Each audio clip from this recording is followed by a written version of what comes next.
3 minutes or so to try and get able to do so. I'm good at interrupting people, as you know, so. Claire, can we start with you? And introduce yourself, what it is you're doing, etc. Yeah, so, thank you.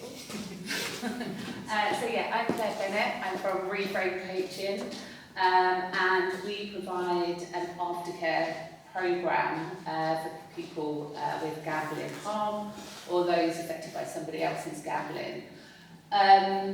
Our primary solution is a 10-week programme.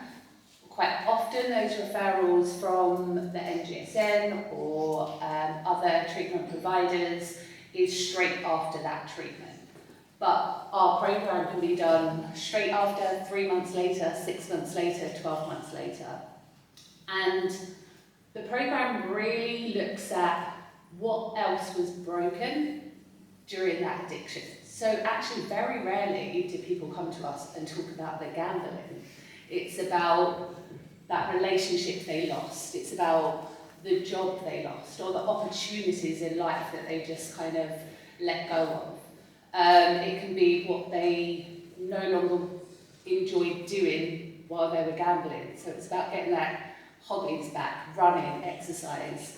And through our coaching, we've managed to get people into new careers, rebuild relationships, take up football.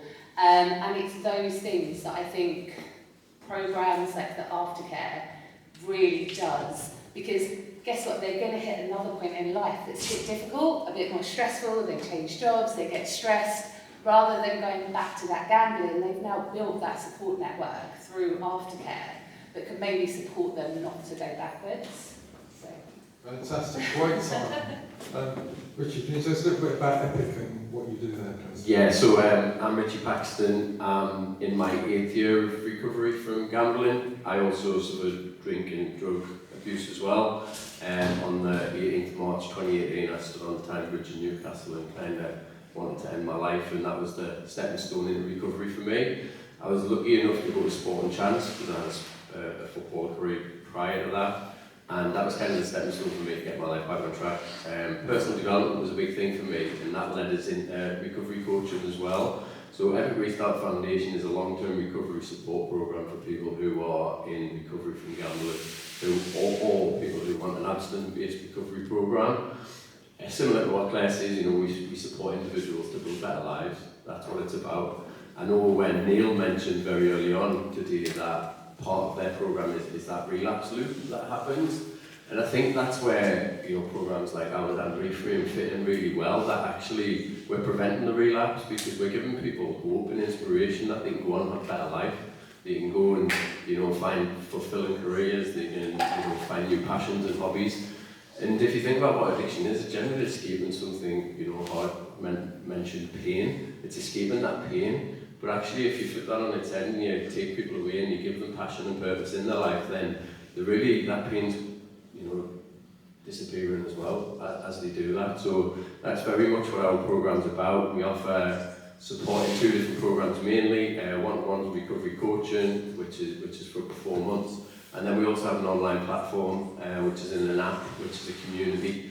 In there is lived experience talks, there's guest speakers, there's facilitators, there's resources in there, PDFs, self-help tools, lots and lots of different resources just to help people, increase their resilience is our pillar 1, increase their health and well-being is pillar 2, increase confidence and self-worth is pillar 3, and then increase their connection and relationship is our pillar 4. And we really feel like, if we can manage to do that and help people move forward, then it reduces the likelihood of them wanting to go back to the escape of whatever their addiction was, So that's what we do. I'm around for the rest of the day. If anyone wants to ask any questions, feel free to do so. Wow, I've known Richie many years in this field. I don't think we've ever gotten sold out in under 5 minutes. So well done. Before we just introduce you to Ben, I just want to talk about the criminal justice work, the break-evens. And we see over 2,500 people a year in various prisons across the east of England and south east of England. And Ben has obviously got some lived experience, and I just want you to, in your bit, Ben, if you can mention something about the criminal justice system, your experiences, etc., and a little bit about who you are and what you're doing. Thank you. No worries. So yeah, my name's Ben. I've got lived experience. I was experiencing gambling harm for around 14 years. The last 4 years of that, I've resourced everything possible, so ended up committing fraud by abuse of position. And towards the end of that, I was always in sort of this delusional state that if I ever had a big win, I'd return the money. I was borrowing it. I didn't see it as stealing. I actually won £147,000 online, and then proceeded to lose that in 2 days. And that was the wake-up call for me that I'm never going to cash out. I'm never going to have a way out of this. So there's two options that were presented to me, which the suicide ideation that everyone has, others have alluded to, or I need to hand myself into the police and put an end to this.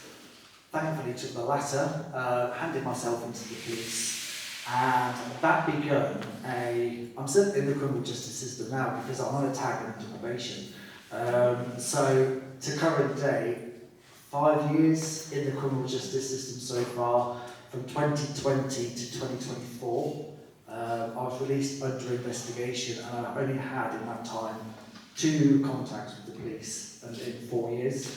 So huge areas of work. I know that the primary care were talking about the difficulties in frontline services to bring GPs up to speed and how far behind, but I think that is systemic change that's needed across all frontline services. There was no signposting support, no understanding, no real care. One of the police officers that conducted my investigation actually, in inverted commas, said, "So are you in recovery?"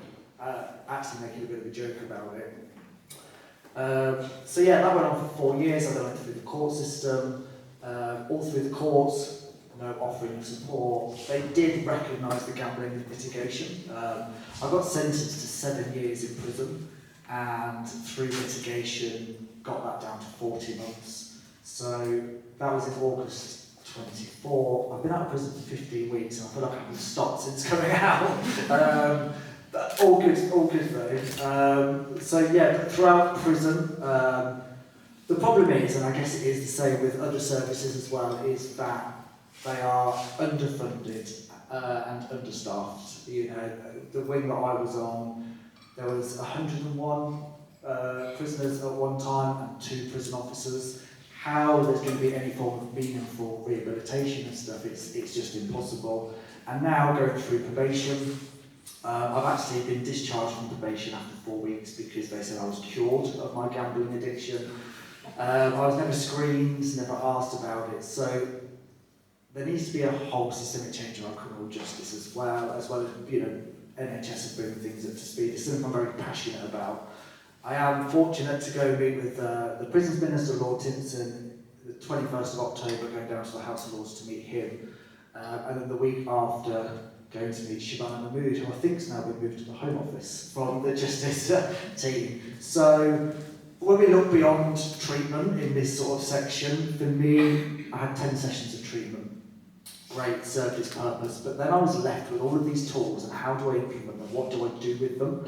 And that's where reframe coaching, peer aid through Better No More and Epic Restart Foundation, I went through all of these programs, which just for me shows that as the primary care were talking about, when somebody comes into service, already thinking about that discharge plan, always have that in mind when you're working with somebody, because for me it was a seamless from 10 sessions with GAM Care straight into peer aid, who I was with for a year, then I become a qualified peer supporter, volunteering with them through the Reframe coaching program and the mindfulness, and then into the Epic Restart Foundation program.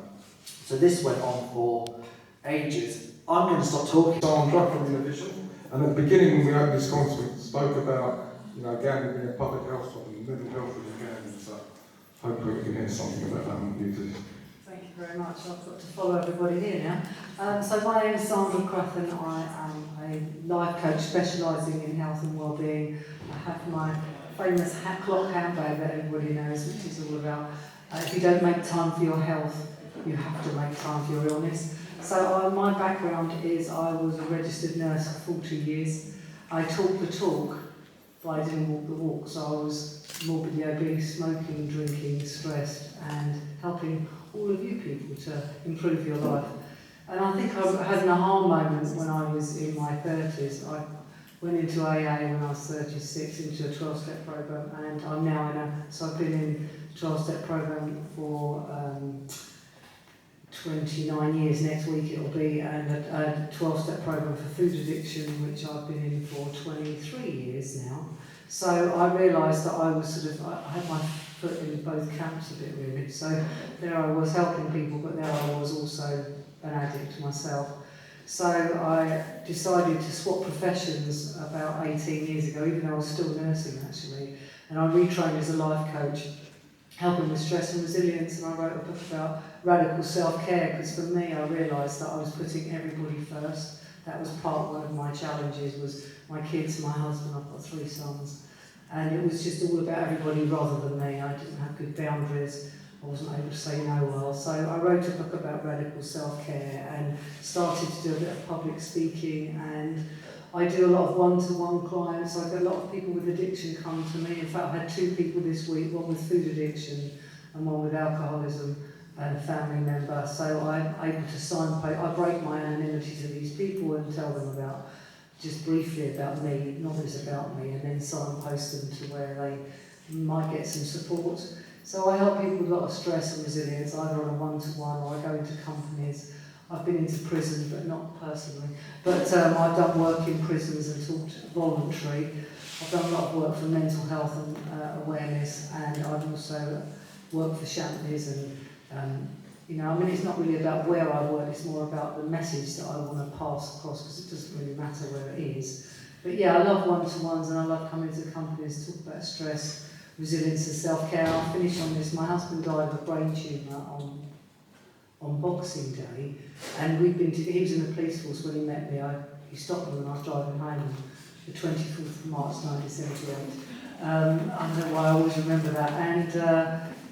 And he was through all the addiction and everything, and we had a really amazing relationship, and he was my biggest cheerleader. So I want to continue. I'm just sort of getting back out there now a little bit and doing a bit more, and thanks to Mel, who's been absolutely extraordinary on my journey. She just invites me to everything. So I feel really blessed actually, even just to be here and not to got this far without crying. So thank you.